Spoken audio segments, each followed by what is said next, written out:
ॐ नमो भगवते वासुदेवाय।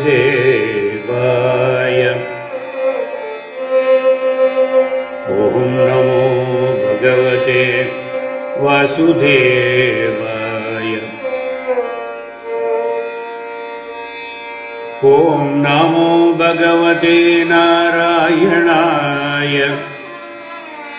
ॐ नमो भगवते नारायणाय।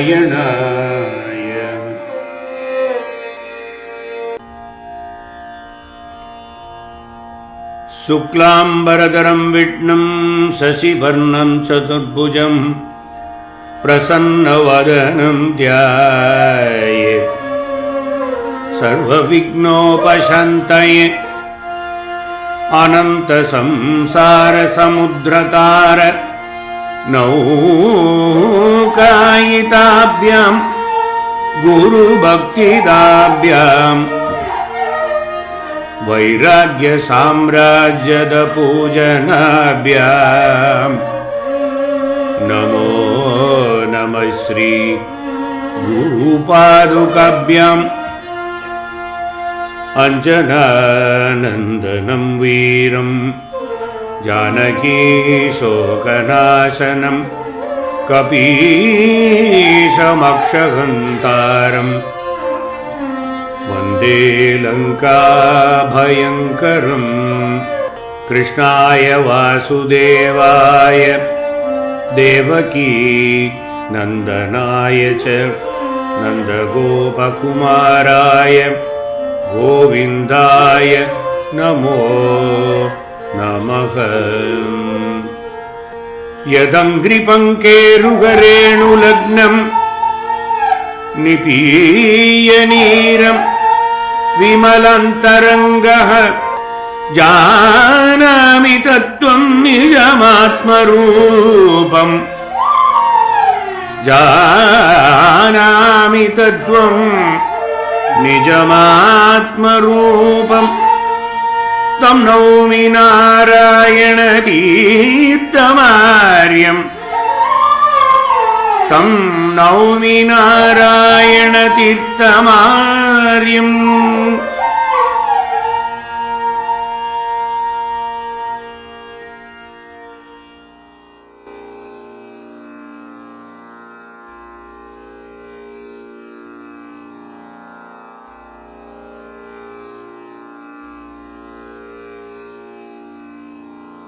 Namaskaram all of you. Welcome to the 44th session of Krishna Leela TarangiNi,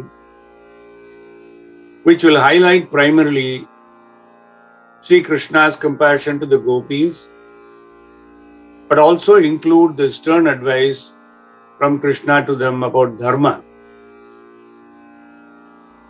which however ends up in a Samvãdam between Bhagavan and the Gopis. Tirtha uses a beautifully constructed gadyam to explain the ecstasy of Gopis in having located their Krishna after a great search and the mood of these Gopis. Let us listen to that gadyam now.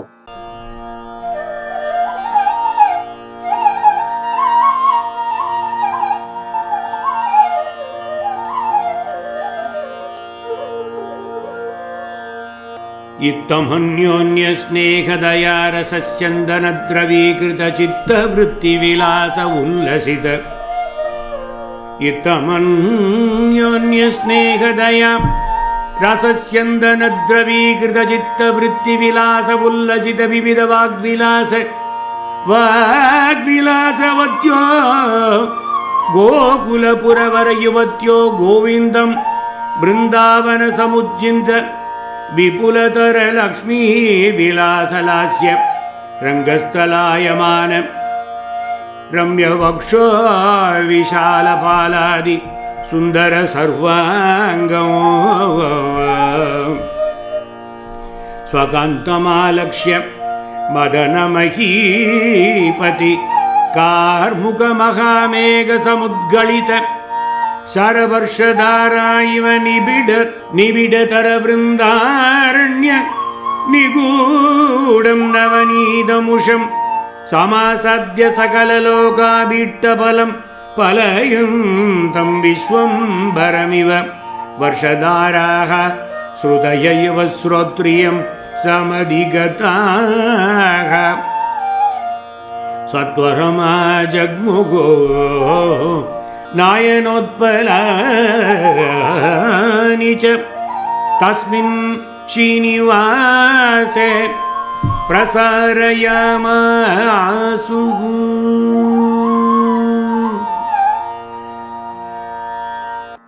We heard the Gadyam 25 explaining how the young women of Gokulam were so happy and conversing with one another and were beaming with so much happiness, finally looking at their great Krishna, whom they addressed as great Srinivasa, and they all looked over at him with their blue lotus-like eyes.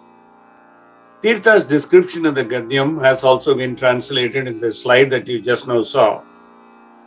There is one word that Tirtha uses there which needs a little bit of clarification. Tirtha says Lasya in the Gadyam. The Lasya means a dance by women as opposed to Tandava, which you may have known, dance by men. Before we proceed with Tirtha's description of how Govinda approached the pining Gopis and started his advice, let us hear how Narayana Bhattadri handled the state of Gopis even before Krishna's preparation towards his advice to them to get back to their homes. Jaratmana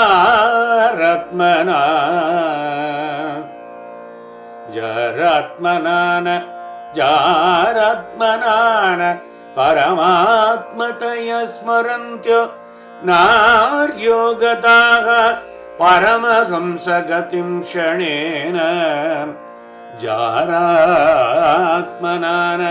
Paramatmataya Smarantyo Naryogataha Paramahamsagatim Shanena Tam Tvam Prakasa Paramatmatanu Katanchite Tam Tvam Prakasa Paramatmatanum Katanchite Chitte Vagan Amrutamashramam Chitte Vagan Amrutam Ashramam Ashnuviya. O Bhagavane, those gopis or gopikas did not have the least idea that you are the Supreme Brahman. But they regarded you as their paramour, a very simple human being. Even so, they attained union with you in such a short span of time. If that be the fact, should I not attain that state of liberation or immortality easily, since I too, either due to my ailments or in pursuit of true knowledge, have always been meditating on you, the Supreme Brahman? Jaratmanana Paramatmataya Smarantyo Naryoho Gataha Paramahamsagatim Shanena Tam Tvam Prakasha Paramatman Tanum Katanchite Chitte Vahanne Amrutam Ashramam Asnuviya. In fact, there is a very fine quotation here. Vyadasya acharanam druvasya cha vayoho. Vyadasya acharanam druvasya cha vayo vidya gajendrasya kha gubjayaha kim ativa rupam atulam kimva sudhamnao dhanam vamshaha ko vidurasya yadavapatehe ugrasya kim paurusham bhaktya tushyati kevalam nacha gunaihi bhakti priyo madavaha. Bhagavan is pleased only by devotion, not by any other attributes. That's the summary of this slokam. Therefore, devotion alone is the cause for Bhagavan's grace, and through devotion, one can get easily emancipation. The quotation which I just now narrated, Vyadasya Acharanam Druvasya cha Vayo, that one is in Ramanandacharya's commentary on Vidura Nidhi. Ramanandacharya lived between 1300 and 1400. Simply, he was known as Ramananda. The Sanatana Dharma tradition recognizes him as the founder of the Ramanandi Sampradaya, the largest monastic community in modern Hinduism. Tamevam vidvan amritaiha bhavati nanyapantayanaaya vidyate. Mahavakyopanishad has this, and it is quoted in Purusha Sukta. Knowing him thus in this life itself, one transcends death. There is no other path leading to liberation. In fact, Mundaka Upanishad goes a little further. Vidyate hriday grantihi chidhyante sarvasamsayaha. Chiyante chasya karmani tasmin drishte paravare. The knots which bind one's heart to sense objects are all broken. All doubts then get resolved and all actions perish when that or the Brahman is perceived, which is the infinite and the infinitesimal. It is at once infinite and the infinitesimal as well. What is that? That. And that is the Brahman. Seen or perceived here means realized. Jnanat evatu kaivalyam jnanam mokshasya karanam. This is actually a quote from Sarva Vedanta Siddhanta Sara Samgraha. The meaning of this is emancipation only through knowledge. Knowledge is the cause for mukti. Jnanat evatu kaivalyam jnanam mokshasya karanam. These and several other dicta and shrutis and smritis proclaim that knowledge is the means of attaining liberation. Why all this? Here, however, the Gopikas at first perceived Sri Krishna only as a mind-captivating lover or paramour due to his attributes like beauty and expertness in the special sports of love, and not as the supreme Brahman devoid of attributes.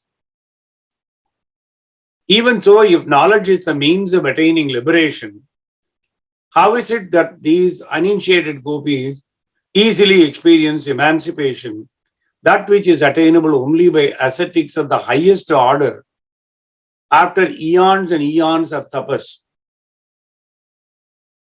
That being so, the all-pervasive Supreme Spirit shines in everything, and so husband, children, and the like are in reality the Supreme Brahman itself or the Spirit itself.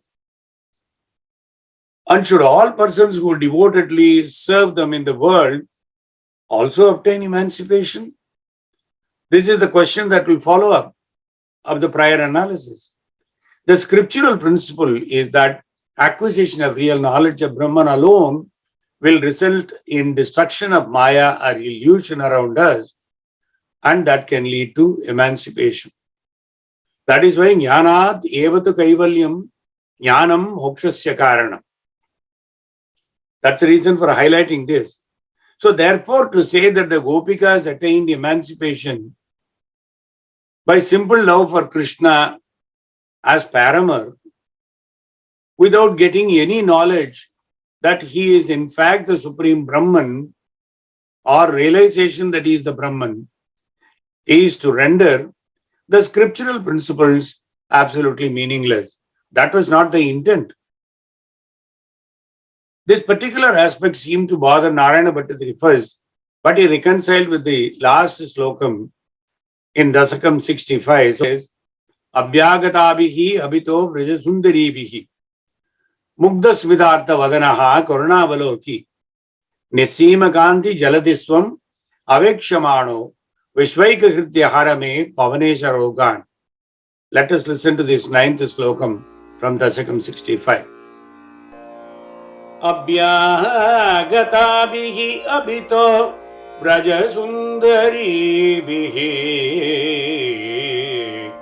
अभ्यागताभिः अभितो व्रजसुन्दरीभिः मुग्धस्मितार्थवदन करुणावलोकी निस्सीमकान्ति निस्सीम कान्तिजलधिस्त्वम् अवेक्ष्यमाणो निस्सीमकान्ति जलधित्वमवेक्ष्यमाणो विश्वैकहृद्य हर मे पवनेश रोगान् पवनेश हर मे रोगा. Bhattacharya says, O Krishna, the uniquely beautiful one of the entire universe, Abhyagatabihi abhito Vrijasundaribihi Pavanesha. The Gopikas who had abandoned their husbands, children, and all else with a single thought of reaching you, Krishna, stood around you looking at your beautiful form, yet not having their hearts filled. You too, seeing those beautiful ladies, were sporting a bewitching smile on your splendorous face, with eyes brimming with compassion. And in this, you did not differentiate one gopi from the other, but bestowed glances on all of them alike, so that every gopi or gopika felt that Krishna was only looking at her. Mugdasmidartha vadanaha karuna avaloki nisima kanti jaladistvam avikshamano vishvaika hritya harame pavanesharogan. In fact, in Bhagavad Gita, Sloka 61 of chapter 18, we have seen the slokam quite often. Ishvaraha sarvabhutanam idrishe arjuna tishtati. Brahmayan sarvabhutani yantrarudani mayaya. Krishna says, O Arjuna, the Supreme Being dwells in the heart of all beings. That Supreme Being or Brahman revolves them all by his mysterious power of Maya, as if they were mounted on a machine and then rotated about. Even in his human manifestation as a cowherd boy, there was no obstruction veiling his real nature. So one is bound to attain liberation, no matter in whichever manner one serves him. To quote an example, fire is latent everywhere, but it becomes visible only, for example, when two firestones or combustibles are rubbed against one another. In Tamil, we call it Chikkimuki Kal. The stones, the substratum for the fire, cannot burn up things by themselves. If the stones are lying out, simply by lying there, they cannot create a fire. These two have to be rubbed together and friction has to be caused. Nor can they burn the hand that touches them. First of all, they cannot burn on their own lying down. And by somebody picking it up, these stones are not going to burn somebody's hands. But if the fire that is latent in them manifests itself on account of friction and then ignites a piece of wood or some other combustible thing around it, it will also burn the one who touches it or created the fire, even without the thought or knowledge that it is fire. So it has to be understood clearly. Someone may look at the stones, that doesn't cause the fire. Someone may pick up the stones, that doesn't cause fire either. And the stones do not burn the fingers of the person who picks it up. But once he really rubs it up and creates a friction and uses a piece of wood or dry leaf or something, the combustion starts. When that starts, the fire has no control. It burns not only the leaves and wood and everything around it, even the person who created the fire and who is touching it, without even the thought or knowledge that that is fire. So if the fellow holds the fire without thinking it's fire, even then the fire is going to affect him. Unkindled by the wisdom, Aham Brahmosmi, I am Brahman. That wisdom is the fire that kindles the wisdom inside the Jivatma and makes it Brahman, becomes fire in itself. That was shining in one's mind even earlier. One's inner mind gets purified. The demerits arising out of lust get destroyed, enabling one to perceive the true form of Chachitananda and become emancipated or become Jivan Mukta or attain liberation. Therefore, it is most befitting that association with Krishna resulted in liberation for the Gopikas. So the profound explanation through Vedanta is just simply to explain a latent fire becomes an uncontrollable fire and burns everything, including the person who created the fire. Juxtapose it to a Jivatma, which often is inert until there is Brahman really creating life in it, and until Jivatma realizes Brahman and merges into that Brahman. Then merging can happen only by intense focus on Brahman. It can even be enmity. But the love of Gopis are sufficient to demonstrate that that's the fire that caused the Jivatman and Paramatman to get unified. And thereby the Gopikas could get liberation so easily, what great rishis for eons could not even dream of it. Who is a Jivan Mukta? He or she is liberated while living, being purified by true knowledge of the Supreme Brahman or Spirit, freed from future births and all ceremonial rites even while living. Remember, Krishna is going to say very soon in chapter 9, sloka 22, Ananya chintayanto mam yejana pariyupasate tesham nityabhiyuktanam yogakshemam vahamyam. I take charge of the well-being and prosperity of those who are constantly engaged in me. But Narana Tirtha's take on the same subject is different than that of Narayana Bhattadri and Narayaniam. Hence, Tirtha's description on how Krishna advised the Gopis that unless they realize that he is a Brahman and approach him in that manner, sheer running to him out of a paramour's love or erotic love will not help them at all realizing any union with him if that was their real goal. That's the distinction when Tirtha highlights in Slokam 144 and Geetam 53 as Paramatman advises the Gopis not only the Dharma, but towards the end he says, you need to realize that I am Paramatman. If you don't, then there is no purpose in your running to me. Let us now listen to Slokam 144 and Geetam 53 and take up the meaning later. Nyatva hari stiram bhavam Nyatva hari stiram bhavam Parasmin pumsi yoshitam Avishkarisyan govindastasam Avishkarisyan govindastasam Prahedamadharate Govindastasam Prahedamadharate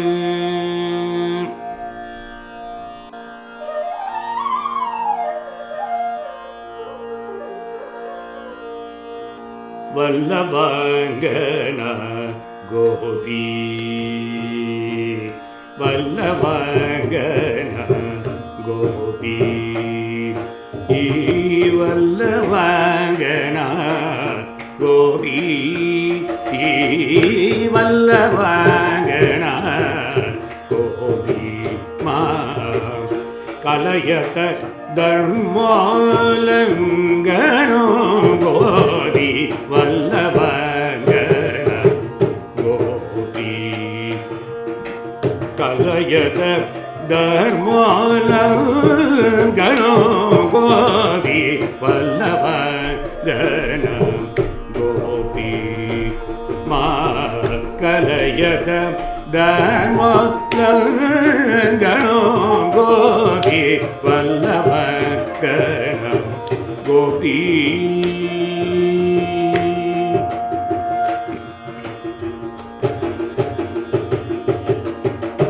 Vallavangana Nija Vallabha Padayuga Vallavangana Nija Vallabha Padayuga Vallabha Sevanameva Parodharmo Vallavangana Gopîs Vallavangana நிஜ வல்லப பதயுக வல்லப சேவன ஏவ பரோதர்மோ வல்லவங்கன கோபி மா கலயத தர்மங்கனோ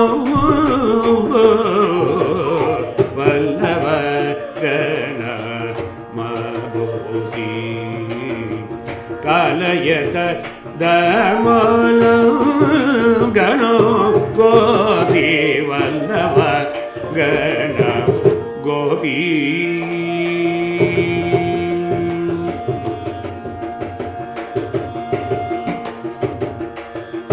குலசீல மர்யாதா குளிராதி ஜாலம் கோபசந்தாபாதி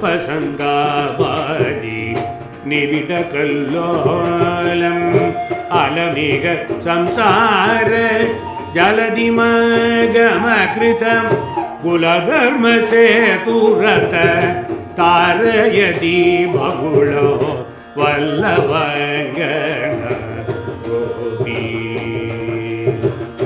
ரகசினி சிவனே கிம் ரமணீய சரணம் மகனீய கிருகபதிம் அபகாய தருணம் சாகச பரம புருஷ அனுசரணே மலனிக கிருகபதி மிக யாத கிருகிணி சரணோ கிருகபதி மிக யாத கிருகிணி சரணோ வல்லவங்கனா கோபி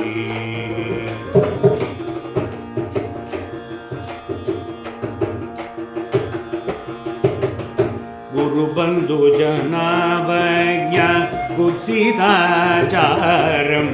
பரிகரத குருத பரிபரிகாரம் குருபந்து ஜனவஜ்ஞ குத்சிதாச்சாரம்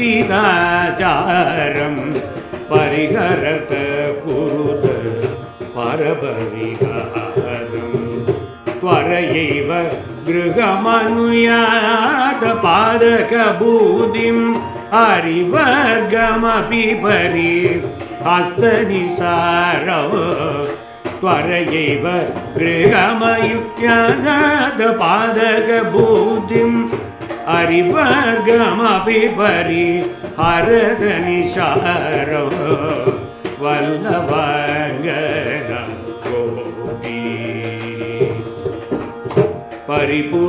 परिपूर्णबोधैकं रसमखिलसारं परमपुरुषं सरतगोपबालं गुरुवर करुणासुधा समुदल्चित शिवनारायणतीर्थं यतिगीतमधुरो वल्लभङ्गना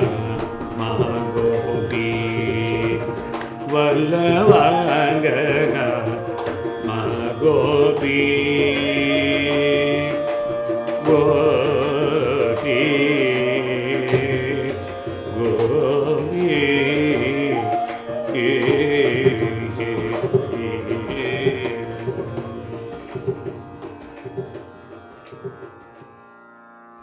Tirtha says in slokam number 144 that knowing the great devotion of those wonderful women, Govinda appeared before them but spoke to them.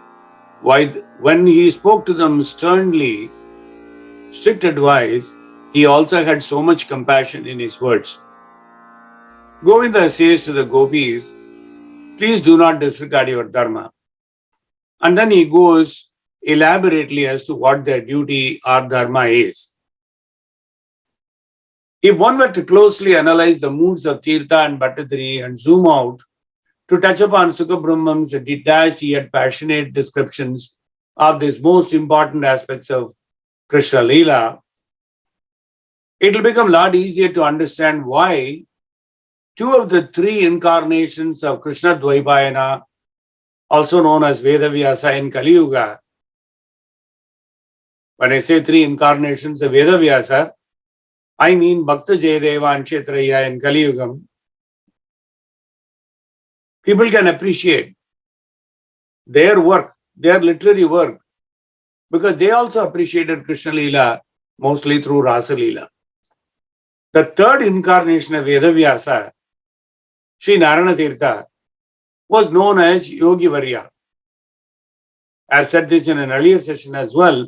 So Dvaipayana takes 3 births in Kali at his request to Bhagavan Krishna. First comes as Jayadeva, then as Kshetraya, and the third one was Yogi Varya Narayana Tirtha.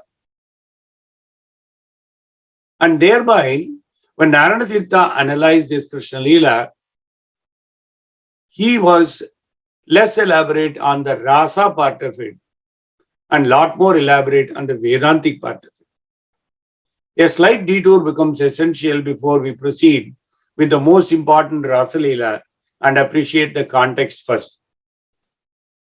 One of the most important events in the sportive exploits of Sri Krishna is the Rasa Leela. Bhattacharya used 4 full dasakams, of course in 65, dasakam 65 also he had a few slokas, but primarily we would put 4 dasakams exclusively directed at Rasa Leela. 66, 67, 68 and 69 to describe Rasa Leela in vivid detail. Dasakam 66 deals with the Gopikas' first encounter with Krishna on the banks of Yamuna, Bhagavan's advice to them regarding virtuous conduct and their dharma, and how the Gopis and Gopikas were distraught, and how their overpowering devotion or prema bhakti for Sri Krishna finally reigns supreme and Krishna melts down to give them the rasa. This specific topic is covered by Shuka in 30 slokams in Bhagavatam, 29th chapter of Dasamaskandam.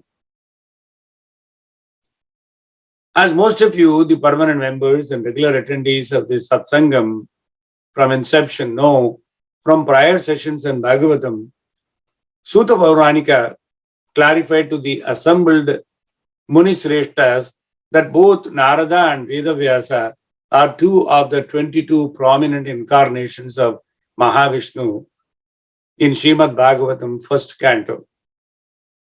If you remember, in the first canto, we are looking at an assembly of great Maharishis and Bhagavatas. Sutta Pauranika is narrating the entire thing. This is the re-narration. First Vyasa, then Shuka, and then it was a re-narration by Sutta Pauranika. The explanation in first canto is Tritiyam Rishi Sargam Vai Devarshitvam Upetya Saha Tantram Sattvatam Achashta Naishkarmyam Karmanam Yataha. This is the first canto, 3rd chapter, sloka 8. The meaning is, in the millennium of the Rishis, the Brahman accepted the 3rd empowered incarnation in the form of Devarishi Narada, who is a great sage among the demigods. Narada collected expositions of the Vedas which deal with the devotional service and which inspire non-fruitive action. Simplistically summarized, all great devotees of Bhagavan all over the universe and in different planets and species of life are Narada's disciples. Sri Vedavyasa, to begin with, the compiler of Srimad Bhagavatam, is also one of Narada's principal disciples. Narada is the author of Narada Pancharatra, which is the exposition of Vedas, particularly for the devotional service of Bhagavan. This Narada Pancharatra trains the karmis or the fruitive workers to achieve liberation from the bondage of fruitive work. Whenever I say fruitive work, a question may come what it is. Fruitive work is result-oriented karma. Then we see in Bhagavatam first canto, 3rd chapter, 21st slokam, Tataha saptadashe jataha satyavatyam parasharati chakre vedataro ho shaka drishtva pumso Alpamedasaha. What does it mean? Thereafter, in the 17th incarnation of Bhagavan, or Godhead, Sri Vedavyasa appeared in the womb of Satyavati through Parashara Muni. And Vyasa then divided the one Veda into several branches and sub-branches, seeing that the people in general were less intelligent to understand. To facilitate a better understanding, he split one Veda into Chaturvedas.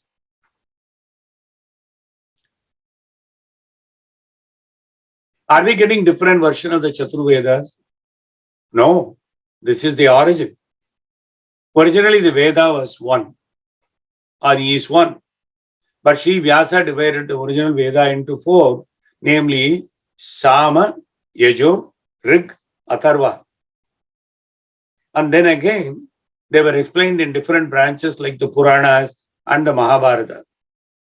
Vedic language and the subject matter are very difficult for ordinary men.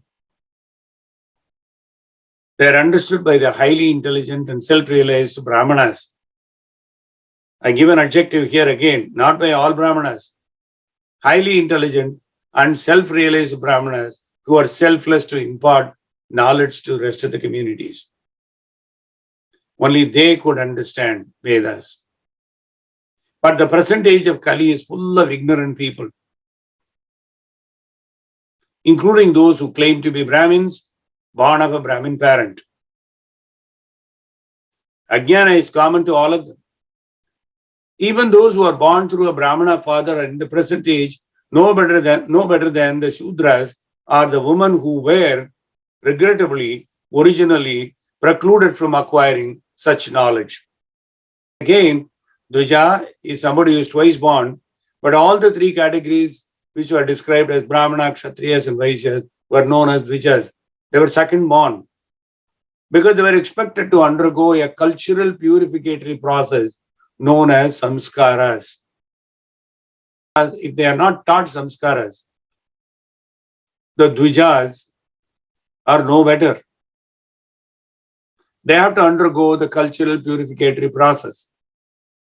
Simplistically put, they are samskaras. But because of the bad influence of the present age, the so-called members of the Brahmana and other higher order families, including Kshatriyas and Vaishyas, are no longer truly cultured as in prior yugas. What they hold is only the arrogance. They are called the Dvija Bandhus.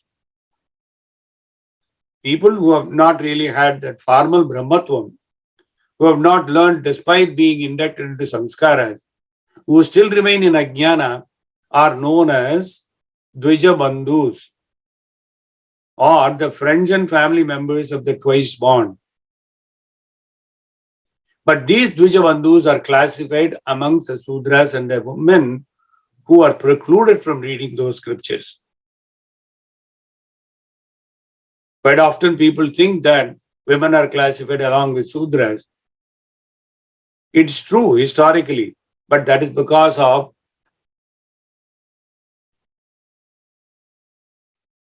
the injustice inflicted upon women by the higher class.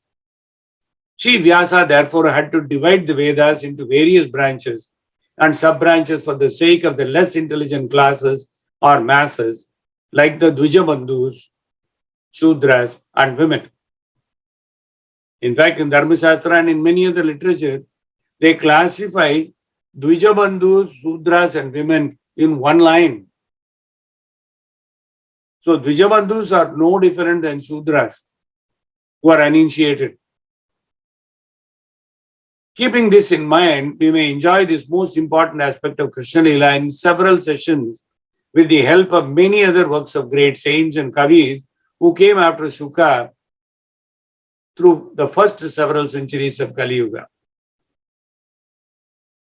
Tirtha's opera used a slokam and a song to cover the incident of Krishna's advice driving the Gopis back to their homes. Narayana Bhattadari was a lot more empathetic and elaborate as to the state of Gopis and Krishna's advice. Let us listen to Dasakam 66 Slokam 1. as to how Bhattacharya explains this gracefully.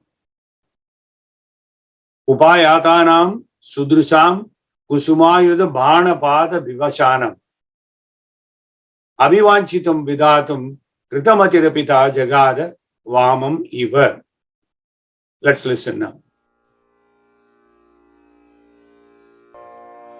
Upayatanam sudrusam kusumayuda bhanapada vivashanam upayatanam sudrusam kusumayuda bhanapada vivashanam avivanchitam vidatum kritamatirapiта jagata kritamatirapiता jagata vamamiva. O Krishna, you had already decided not only to fulfill the yearning of, but also bless those beautiful Gopis who had been captivated by the strains of your flute, and who, having been struck by Manmata's arrows, had lost control over themselves and had come to you, running for your proximity and union. That was why you had, by resorting to the stratagem of melodious strains of your flute, enticed those fortunate ones to the forests on the sandy banks of river Kalindi on that beautiful moonlit spring night. Though that was the reality, you did speak to them as though you did not favor that conduct in having sought refuge in you as their lover or paramour, violating the bounds of dharma or morality, abandoning all codes of virtuous conduct expected of them. In the natural course, Sri Krishna's main aim was to advise the entire world regarding the virtuous conduct or dharma to be observed by respectable family women. Like the so many Gitas he did to several people, whether it be Uddhava Gita or Bhagavad Gita, which he did it to Arjuna, which is meant for the entire world and Chatur Yugas to follow. He did the same thing to the Gopis also. First gave them a dose of how they should follow their dharma, and then out of compassion, absorbs them into a union with them so that they have no more births and deaths, and they are relieved from all this samsara, and they are given total renunciation. The Lord is, after all, the preceptor of all dharmas, which are codes of virtuous conduct, worldly and spiritual. Bhagavan's advice to Arjuna in the Gita was but an exhortation for the performance of appropriate deeds, comprehending the inevitable duties and obligations of familial and Kshatriya conduct. It is easy, therefore, to understand that Krishna spoke to the Gopikas in an apparent contrary strain, considering that it was essential to pronounce clearly on the eternally right conduct for women in order to eradicate the false perception that could arise in the world when the Gopikas approached Bhagavan as their paramour. I will read out the lines and give the meaning as well so that you can appreciate them better. This is how Sukha narrates Krishna's advice to the Gopikas.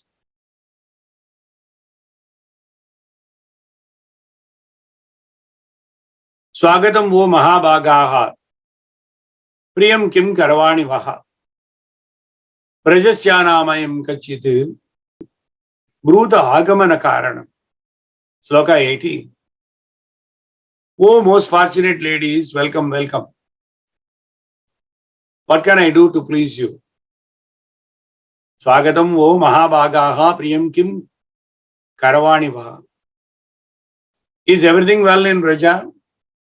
Is it doing fine in Gokulam? You have no complaints? Please tell me the reason for your coming here. As if he doesn't know. He goes further. Rajanyesha Gora Rupa Gora Sattva Nishevita Pratiyata Vrajam Neha Steyam Sribihi Sumadhyamaha. The night is quite frightening, and frightening creatures are lurking about all over here. You shouldn't have come in the first place.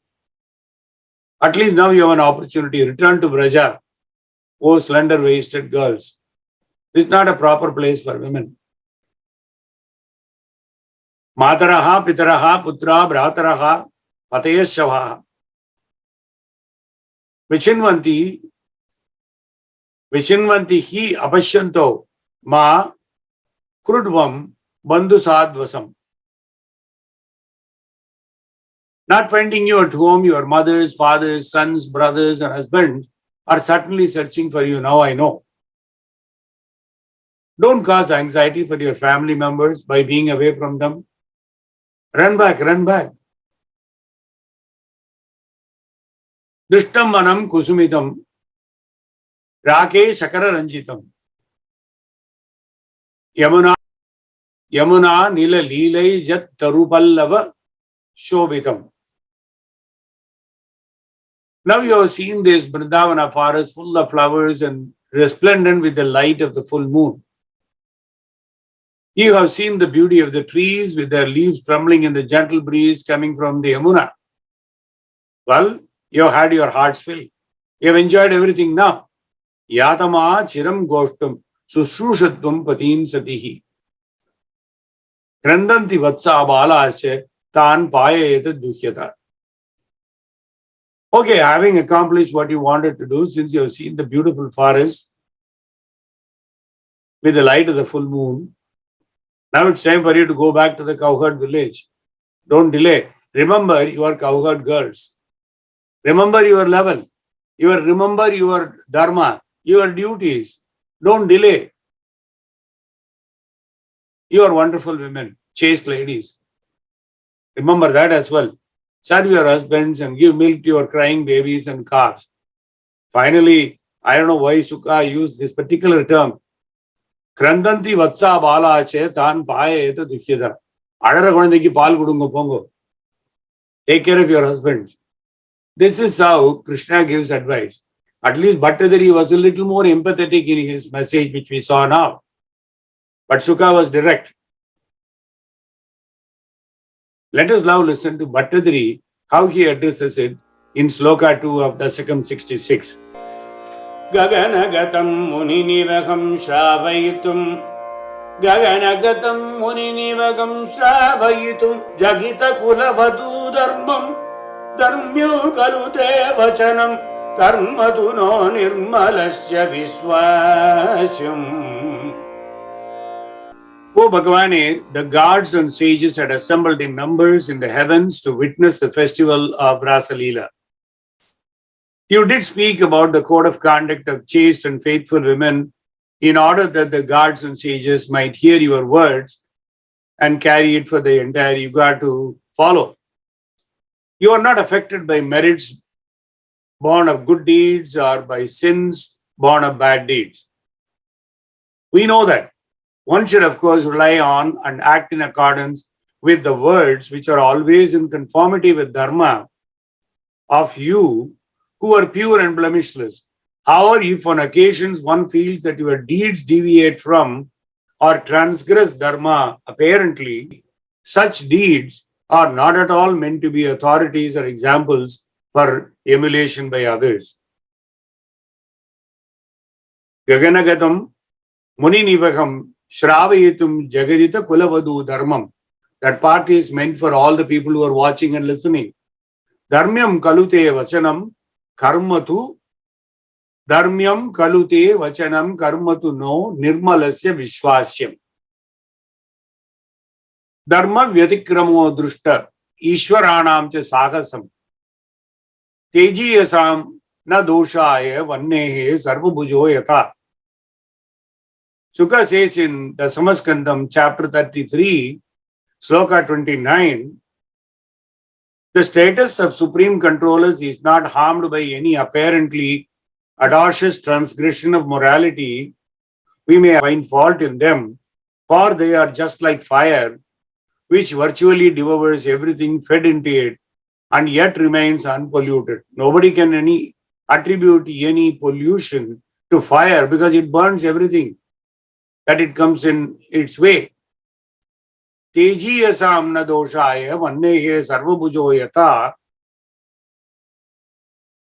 Examples are sage Parasara's rare and instant union with the virgin fisherwoman, which resulted in the birth of Vedavyasa. The consumption of dog's meat by sage Vishwamitra and sage Vedavyasa's compulsory union with his brother's wives at the command of the queen Satyavati, which resulted in the birth of Pandu and Dhritarashtra, and that with the servant women, which resulted in the birth of Vidura. So there are 4 instances given here to corroborate that statement. It is therefore clear that one should only follow the words of advice of the noble, pure, and unattached ones, not that one should always act as they act, taking their actions as apt and appropriate examples, as the examples are of one of a kind. Dharma Vyadikramo Dushta Ishwaranam Sakasam. What are the 4 examples given and how do we give anecdotal information on that? Vedavyasa was born of sage Parasara and a fisherwoman called Matsyagandhi, later known as Satyavati, who married Shantanu in due course at the behest of Bhishma. Anybody who had read Mahabharatam will know the genesis of the whole thing and why Parasara had to create Vedavyasa at that moment, confluence of most important planets astrologically and astronomically. The second is the example given about Vishwamitra being forced to steal dog's meat from Chandala's house. The story goes like this. At the close of Treta Yuga and beginning of Dwapara Yuga, there was a period of 12 years of famine, when there was no rain resulting in dark famine. During that famine period, Vishwamitra was compelled, forced to steal dog meat from a Chandala's house and eat it, so as to keep the body and soul together. This is Mahabharatam Shanti Parva, chapter 141. The third example is Vedavyasa's union with his late brother's wives Ambika and Ambalika at the behest of his mother, Queen Satyavati, that was responsible for the birth of Pandu and Dhritarashtra to begin with. This extreme step was taken by Satyavati as the queen of the dynasty, as her son Vichitravirya, the king, had died without any progeny and he had issues creating any progeny. The fourth example is Vidura was born to Vedavyasa through a servant woman who was forcibly substituted to be impregnated by sage Vyasa after the birth of a white-skinned Pandu or a pale Pandu and a blind Dhritarashtra to the princess Ambika and Ambalika. So the only competent person was Vedavyasa's son Vidura, who was born of a servant woman. Mahabharatam has instances like this. One may question Dharmaniti from all these special circumstances, and unless one takes heart to read them properly in the context. That's why the statement is, listen to the good that comes out of noble and respectable people, not stray instances and try to repeat them saying it was there already in a Purana or story. Those were extraordinary circumstances prompting the most extraordinary measures prescribed by Kshatriyas, and to understand them you need to have full knowledge of the context in Mahabharatam, not to be repeated by common folks. The dharma of virtuous and chaste women, as confirmed by Bhagavan, is also set out as follows in Bhagavatam by Krishna. The slokas 24 to 26 in chapter 29. This is how it is set out in Bhagavatam by Krishna in Sukha Bhagavatam. Shravanat, Darshanat, Dhyanat, Mayi Bhavo, Anukirtanat, Na Tata San Nikarshena, Pratiyata Tato Grihan. Sloka 27. Transcendental or divine spiritual love for me arises by the devotional process of hearing about me, seeing my form, meditating on me, and faithfully chanting my stories. Shravanat, Darshanat, Dhyanat, Mai bhavo anukirtanat. The same result is not achieved by mere physical proximity. Na tata sannikarshena. Na tata sannikarshena pratiyat tato grihan. So please go back to your home. Sukha Bhagavatam clearly says this is what Krishna told the Gopis. For you to get union with me, the methods are simple and clean. Shravanat, Darshanat, Dhyanat, Mai Bhavo, Anukirtanat. By getting closer to me physically doesn't mean that you are guaranteed what you are expecting from me. That is the crux of all the advice contained in the chapter. Let us hear what Bhattadri says in Narayaniyam, Slokams 3 and 4 of Dasakam 66, and how Krishna changes. Akarnyate pratipam vanim enidrisha param dinaha mama karuna sindho parityajete atichiram vile pustaha urare tvam tasam ruditaihi labidaihi karuna kulamanaso Murare tvam tabhissamam pravritto yamuna pulineshu kamam tasam rudite labite karuna kulamanaso murare tvam tabhissamam pravritto yamuna pulineshu kamam abhiruntam.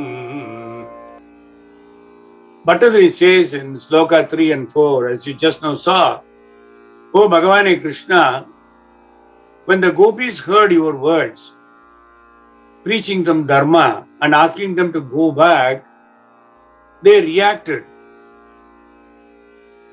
They reacted so grief-stricken and wailed, cried, O Bhagavane, you are abode of mercy. Karuna Sindho, you grant wishes for anybody and everybody who comes to you. Why do you use such harsh words on us, since we have no other refuge? And please remember that we had already forsaken all our kith and kin and abandoned them and walked away. There is no way that we can go back to them. If you also abandon us, we have no refuge. Is it not improper on your part to throw us out like this? This is what they were pleading. And of course, Bhattadri goes to the next slokam to say that after listening to all the lamentations by those devout damsels, your heart was filled with compassion and you were already in a mood to oblige them. So thereafter, you had Rasa Leela with them because they are your devotees. And in the Kalindi river, you demonstrated their wishes the way you had promised them earlier. In fact, Bhattadri continues to say, O Bhagavane Krishna, you have manifested as a delusive human for the eradication of demons. You are also nevertheless eager to bless your devotees concurrently. This was clarified by you, although a bit later to Arjuna through Bhagavad Gita, Ye etamam prapadyante tam sataiva vajamyaham. Mama vatman vartante manushyaha partha sarvasaha. In chapter 4, sloka 11, Krishna says, in whatever way people identify with me, in the same manner I do carry out their desires, no matter what. So Krishna, you are of the form of supreme bliss. Did expound on the dharma of family women in a manner seemingly contrary to the wishes of the Gopikas, who had come to you ardently, longing for Rasa Leela, imagining you to be their paramour, with a view to strengthening their bond of love in accordance with the rule of Nyaya called Stuna Nikanana Nyayaha. What is Stuna Nikanana Nyayaha? This maxim of digging and fixing a post by removing, digging and again thrusting forward, it's something like putting a pillar in mud, deals with one, say, a disputant adding several corroborative illustrations and arguments to strengthen and confirm still more one strong position. In Tarkam, when two people are arguing, one person reinforces the same argument in different ways, finally achieves what he wants, and wins over the other. This is how Gopis finally achieved what they wanted by reinstating their pleas in different methods and different categories. So this Nyaya is called Suna Nikanani Nyaya. That's what Bhattadri mentions. Finally, they achieved what they wanted to. The Gopis, by pleading with Bhagavan, pushed their point so much that Bhagavan finally gave in to their steadfast pleas. This term or coinage is found in Arthashastra. As you can see from any Sanskrit dictionary, the reference is from Arthashastra. Stuna Nikanana Nyayaha. Let us see in the coming sessions how Krishna melted and started the Rasa Leela as committed by him earlier to the Gopis.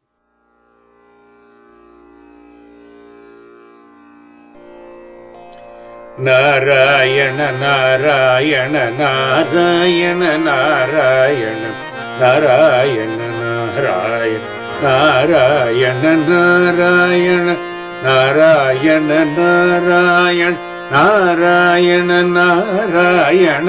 Narayana Narayana Narayana Narayana Narayana. Hare Krishna, Guruvayurappa, Narayana.